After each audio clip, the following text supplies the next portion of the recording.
देखो बाबू, अब हम लोग क्या करें कि जे थॉमसन ने, ध्यान से देखो, जे थॉमसन ने फिर एक नया डिस्चार्ज ट्यूब एक्सपेरिमेंट किया।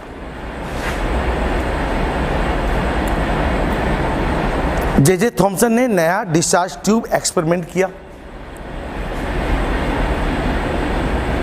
इसमें उन्होंने क्या किया कि एक डिस्चार्ज ट्यूब लिया और अच्छा, इस एक्सपेरिमेंट से उन्होंने क्या किया, सबसे पहले क्या क्या कैलकुलेट किया, इस जो इलेक्ट्रॉन निकला, इस इलेक्ट्रॉन का यानी कि जो ये कैथोड रे निकला, इसका चार्ज बाय मास रेशियो निकालने की कोशिश किया। और हम आपको अभी तक बता चुके हैं बाबू कि कैथोड रे इज नथिंग ए रे, ये रे नहीं है,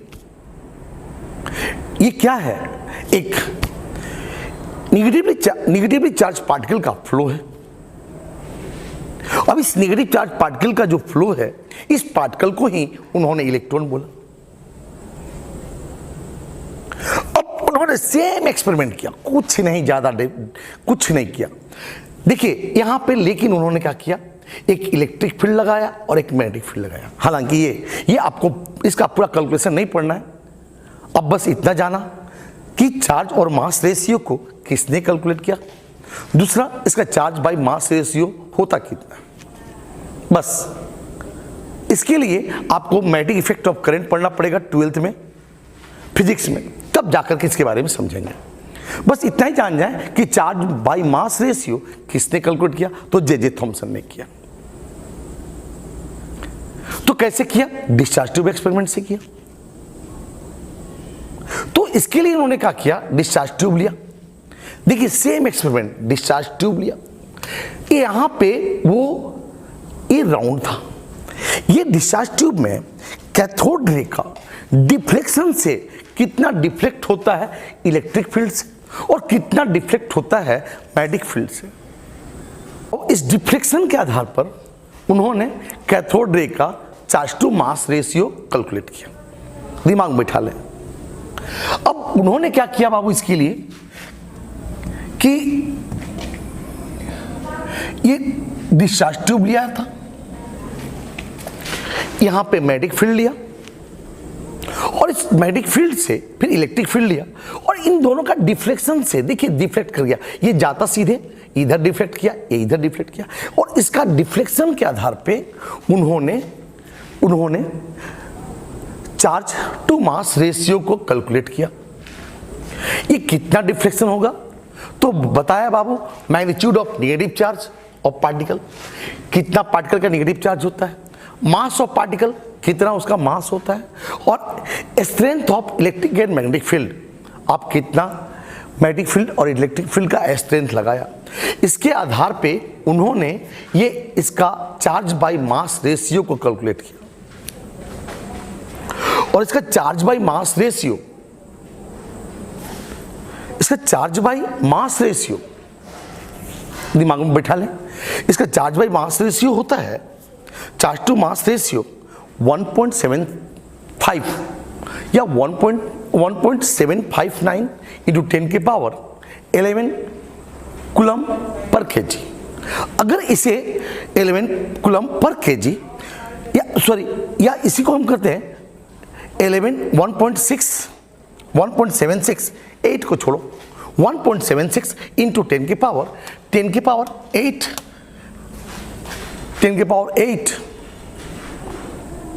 कूलम पर ग्राम। अगर ग्राम में लेंगे तो 1.76 इंटू 10 के पावर 8 कूलम पर ग्राम लेंगे। अगर केजी में लेंगे तो 1.76 इंटू 10 के पावर 11 कूलम पर केजी। जब ये इलेक्ट्रॉन का चार्ज बाय मास रेशियो को कैलकुलेट किया गया, उसी समय 1909 में एक साइंटिस्ट हुआ करते थे जिनका नाम था मिलिकन साहब ने एक एक्सपेरिमेंट किया जिसका नाम है ऑयल ड्रॉप एक्सपेरिमेंट। जिस एक्सपेरिमेंट का नाम है क्या चीज, ऑयल ड्रॉप एक्सपेरिमेंट। मिलिकन एक अमेरिकन साइंटिस्ट जिन्होंने ऑयल ड्रॉप एक्सपेरिमेंट किया, और इस ऑयल ड्रॉप एक्सपेरिमेंट से चार्ज ऑफ इलेक्ट्रॉन कैलकुलेट हुआ। देखिए इन्होंने क्या किया बाबू, यहां पे इन्होंने क्या किया, एक ऐसा चेंबर लिया और इस चेंबर से एटोमाइजर डाल दिया। एटोमाइजर कनेक्ट था। एटोमाइजर एक ऐसा इंस्ट्रूमेंट जिससे बहुत ही छोटा ड्रॉप, ऑयल का ड्रॉप डाला जा सके। इसके बाद उन्होंने यहां पर एक इलेक्ट्रिक फील्ड लगा दिया। इलेक्ट्रिक फील्ड लगा दिया।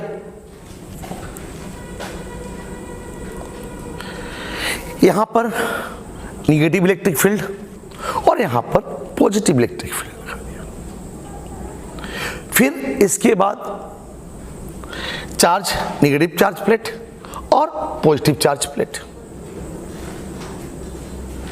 इसके बाद इन्होंने यहां पर एटोमाइजर, हमने बोला एटोमाइजर लगा दिया।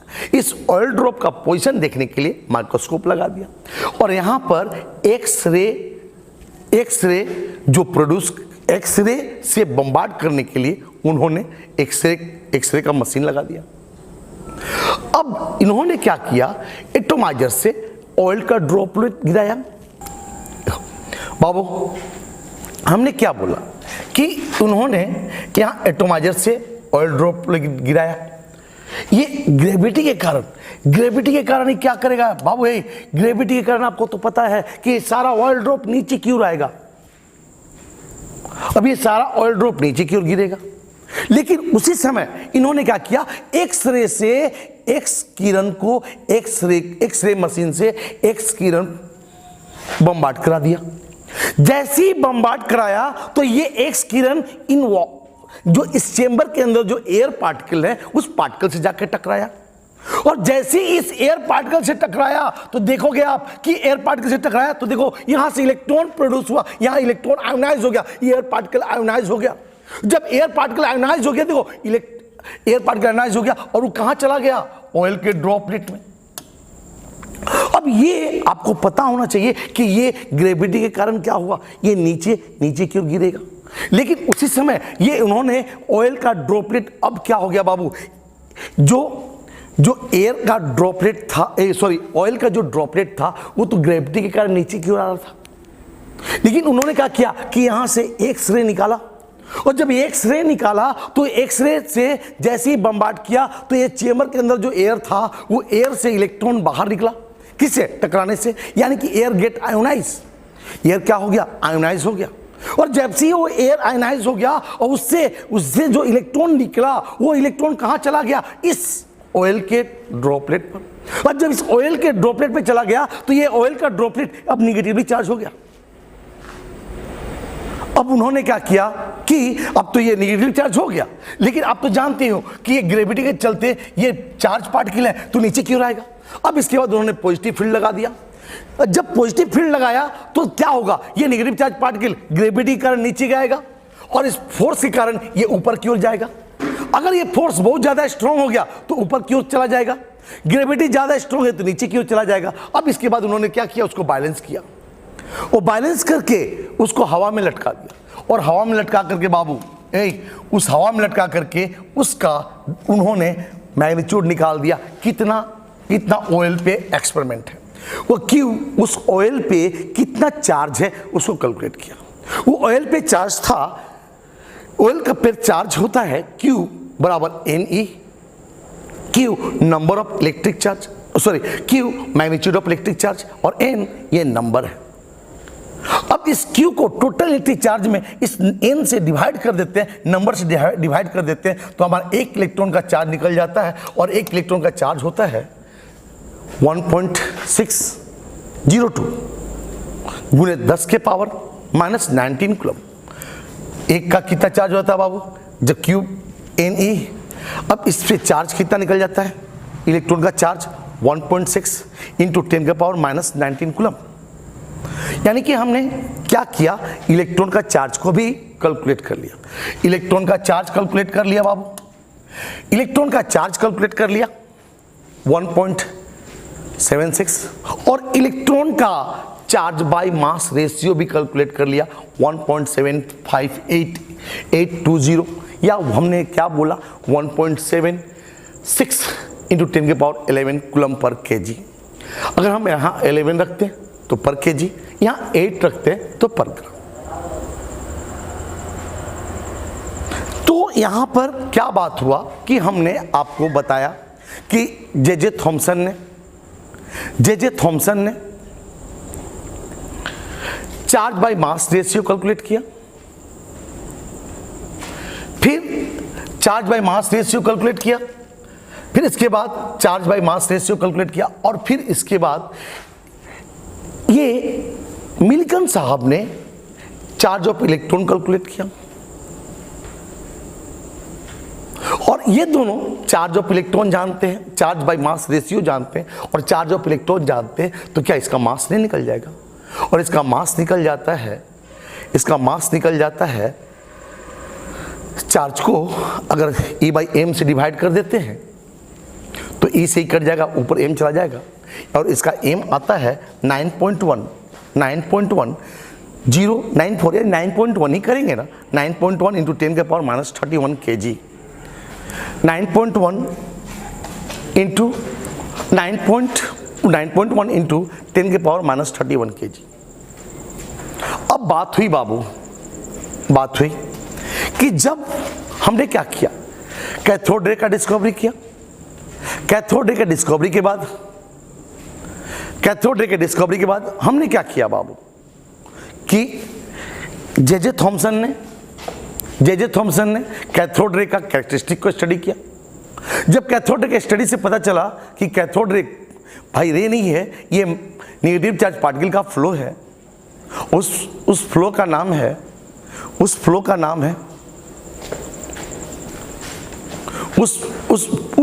नेगेटिव चार्ज पार्टिकल का फ्लो का नाम है इलेक्ट्रॉन। और इस तरह से इन्होंने इलेक्ट्रॉन का खोज किया। जैसे इलेक्ट्रॉन का खोज हुआ, इसके बाद उन्होंने क्या किया कि उस इलेक्ट्रॉन का charge by mass ratio calculate किया। कैसे कैलकुलेट किया चार्ज बाय मास रेशियो? तो डिस्चार्ज ट्यूब एक्सपेरिमेंट से। और उन्होंने क्या किया कि इलेक्ट्रिक फील्ड को और मैग्नेटिक फील्ड को काउंटर बैलेंस करके किया। हालांकि जे थॉमसन ने उस समय एक चीज और किया था, कैथोड को चेंज किया एक बार, उसका चार्ज बाय मास रेशियो इतना ही आता है। एनोड को चेंज किया, चार्ज बाय मास रेशियो इतना ही आता है। जब कैथोड एनोड को दोनों को चेंज किया, चार्ज बाय मास रेशियो इतना ही आता है। यानी कोई भी चीज हो, चार्ज बाय मास रेशियो इतना ही आता है। अब इसके बाद क्या किया, दोनों इलेक्ट्रोड को चेंज किया,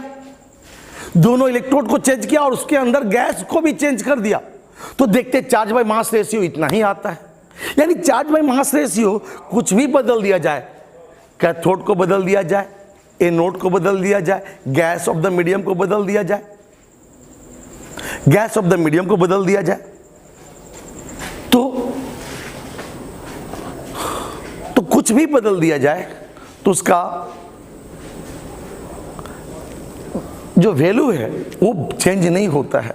इसका मतलब उन्होंने कंक्लूजन निकाला कि यह मटेरियल पे डिपेंड नहीं करता है, इलेक्ट्रोड के मटेरियल पे डिपेंड नहीं करता है इलेक्ट्रॉन, कैथोड रे, ये गैस ऑफ द मीडियम पे डिपेंड नहीं करता है। इसका मतलब कि इलेक्ट्रॉन एक तरह का फंडामेंटल पार्टिकल है जो सभी में पाया जाएगा, सभी मैटर में पाया जाएगा। और इस तरह से एक फंडामेंटल पार्टिकल का खोज हो चुका, और वो पार्टिकल था इलेक्ट्रॉन। जब इलेक्ट्रॉन की खोज हुई तो ये पता चला कि एटम में एक नेगेटिव चार्ज पार्टिकल होता है, एक नेगेटिव चार्ज पार्टिकल होता है। जब उसकी खोज हुई तो सभी लोग, चूंकि एटम न्यूट्रल होता है, तो जितने भी साइंटिस्ट थे सबके दिमाग में आने लगा, अरे जब नेगेटिव चार्ज पार्टिकल का खोज हुआ है और एटम न्यूट्रल है, इसका मतलब उस एटम में कहीं ना कहीं पॉजिटिव चार्ज पार्टिकल भी है। और बाबू हम लोग अगले लेक्चर में समझेंगे कि प्रोटॉन का खोज कैसे हुआ, वो पॉजिटिव चार्ज पार्टिकल क्या है। Thank you.